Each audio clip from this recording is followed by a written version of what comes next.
前回はロスリックの内政崩壊の理由について考察しました。今回はその後編、ロスリックの対岸の国、イルシールとアノールロンドの人々を考察していこうと思います。知られざるロスリックとアノールロンドの関係性、主審となった男の願望と現実、そしてこの男の国崩しのやり方を見ていきましょう。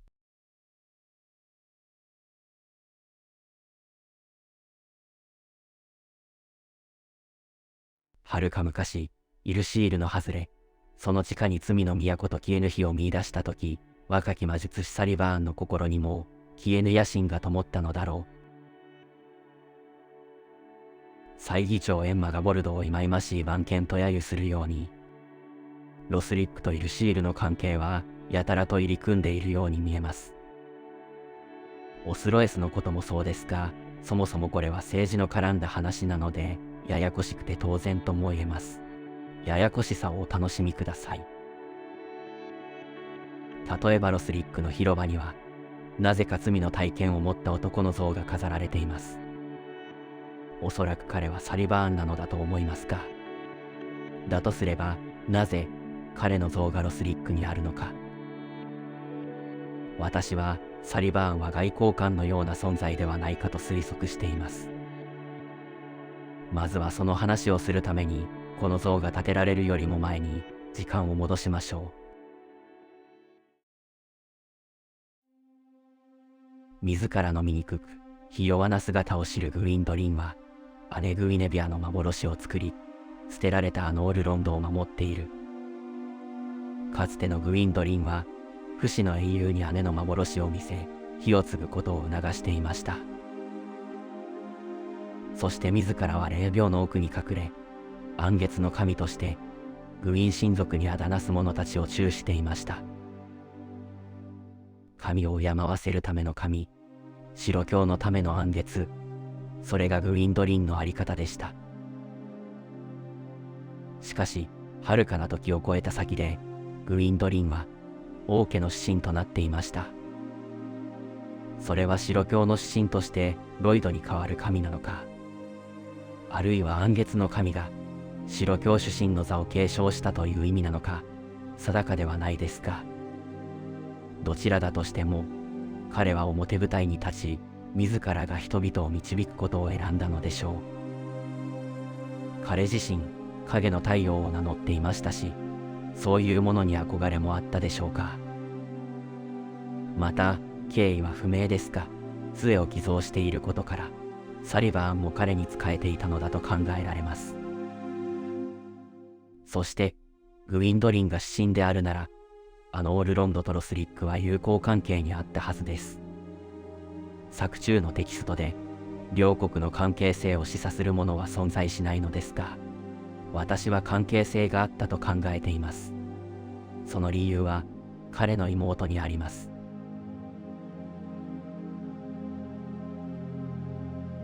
先の騎士団総長たる彼女の兄が、ヨルシカの名と共に送ったセイリン、鈴の音は、きっと孤独を慰めただろ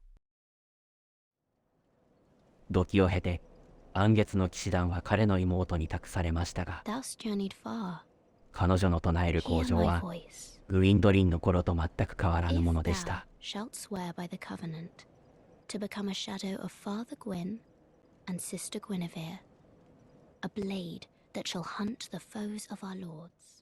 かつて我らの父グウィンは、火の陰りを憂い、自ら焚き火の王となり、以来人の子ら、その英雄たちが火を継いでいきました。それは父の神の意志、ゆえに暗月は、火を継ぐ人たちを守る剣となったのです。世間知らずな彼女が暗月の役目を正しく継承していることは、同時に彼の信念が変わらずにあったことも示しています。ロスリックは白教の棺思想を継承し、彼の敬愛する姉の子孫が嫁いだ国です。だとすれば、アノールロンドの指針が彼らに対し、友好的でない理由はありません。日が陰り続けるこの世界の情勢は常に逼迫しています。グウィンドリンはロスリックに協力を惜しまないでしょうし、血統を重要視するロスリックも、グウィン親族の血筋を当てにしていたことでしょう。両国は手を結んで棺の問題に取り組んだはずです。そして国境を越えてやり取りをする。外交官サリバーンの登場です。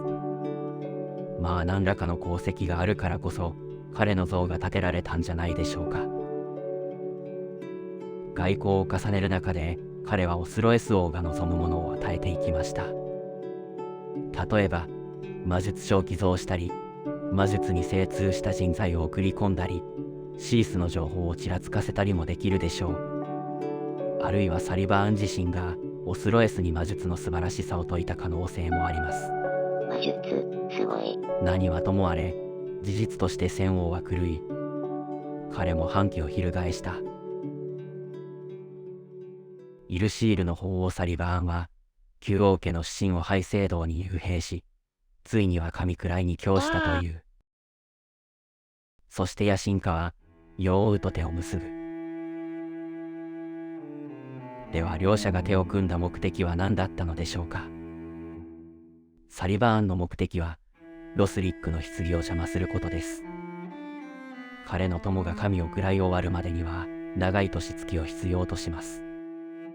世界を深海の時代に導く、そのための時間稼ぎをしたかったのでしょう。そのために取った手段が、前回挙げた賢者たちによってロスリックを分断することを。そしてもう一つが、まあなかなかにえげつないものです。イルシールにいる法王騎士は、サリバーンの直属の部下たちです。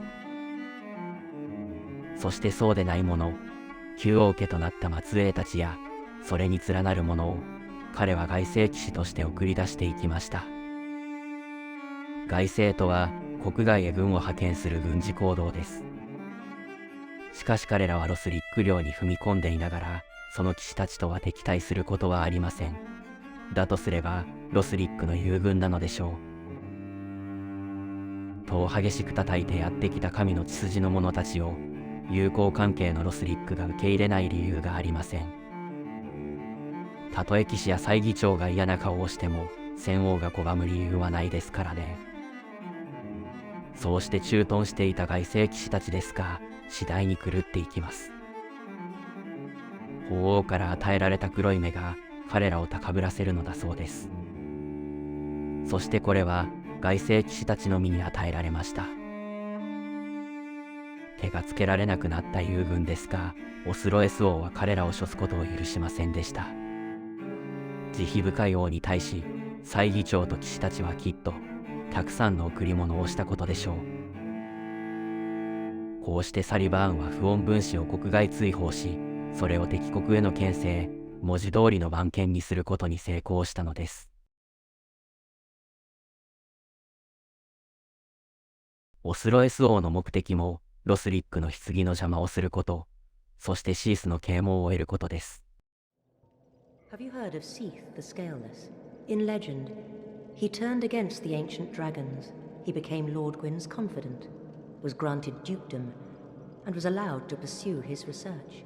At the Regal Archives, he immersed himself in research on scales of immortality. The one thing that he did not have, but his very research drove him mad. The archives became a dungeon, a place for sinister experiments. シースはかつてグウィン王の外戚としてオールロンドの公爵の地位を得た。そしてイルシールには月の虫がはびこっていると言います。シースを追い求める彼にとっては聖地のような場所かもしれません。法王となったサリバーンはそれを手にしているのですから、いくらでも自国に有利な取引ができたことでしょう。そしてシースの啓蒙を得ることは、魔術書や人材を得ることだけではありません。彼を追うことは道なのです。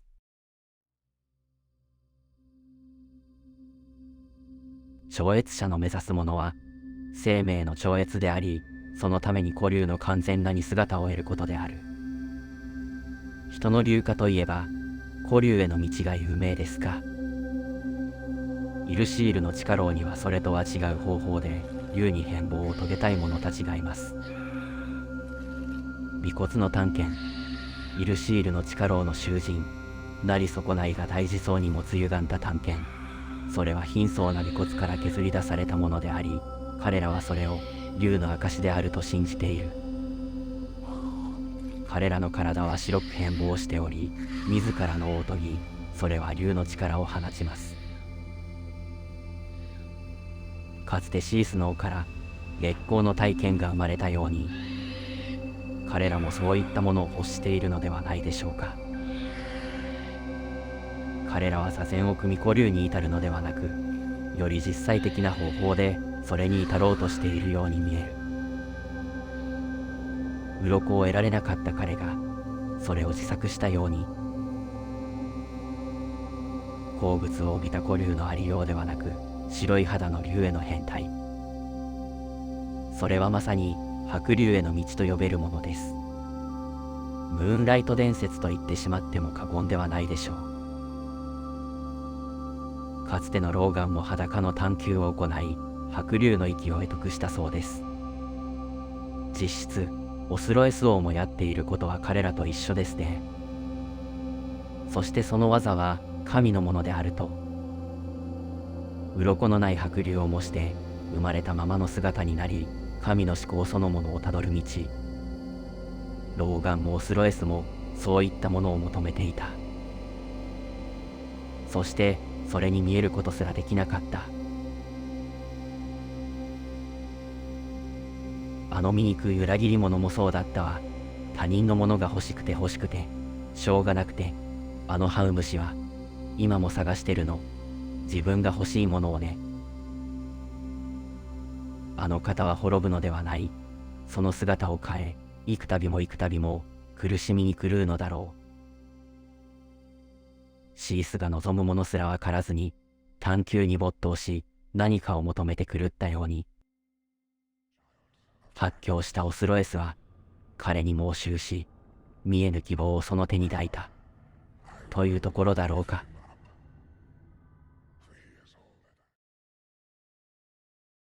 今回の考察はあくまでロスリックとイルシールの癒着がテーマだったのですが、彼らの中にある別のテーマが重なっていることにも気がつきました。月です。ルナティックやルナシーという言葉の語源は、古い時代に信じられていた月が人を狂わせるという現象から来ているそうです。月光という狂気とそれに狂わされたものを、それはまさに彼らのイメージに沿うものだと私は感じました。そして彼らもまたもう一つの月に運命を狂わされているのかもしれません。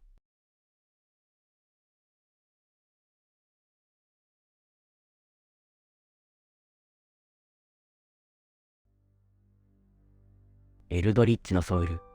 彼は陰った日の先に深海の時代を見た。故にそれが遥か長い苦行と知ってなお神を喰らい始めたのだ。グウィンドリンは新たな時代を生きる者たちへの供物として捧げられました。サリバーンが法王を戦勝したことはとてつもない暴挙のはずですが、しかし外星騎士も銀騎士たちも彼に従っています。彼らは権力に屈したのでしょうか。あるいはサリバーンの言葉によほどの説得力があったのか。青ざめた二枚舌、闇霊を狩る者たちは古やお経の約定に基づき神を語る。その証拠にその舌は常に二枚である。グウィンドリンは何かを隠していたのかもしれません。彼はなぜ月の力を持つのか。なぜその黄金の弓は月光の矢を射るのか。その半身はなぜ竜のなり損ないなのか。I'm ashamed to say I know very little. なぜ白い竜の娘を妹と呼んだのか。なぜ棺の国の王子はどことなく彼に似るのか。 Oh, heretic, swathed in dark, an eternal curse upon thee. 彼は本当にグウィン王の血筋なんでしょうか。答えを知るのは白い竜か、それとも彼の母親か。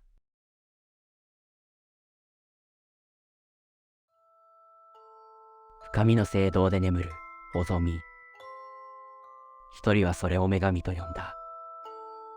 囚われていた、あるいは封印されていたそれを、人はなぜ解き放ってしまったのか。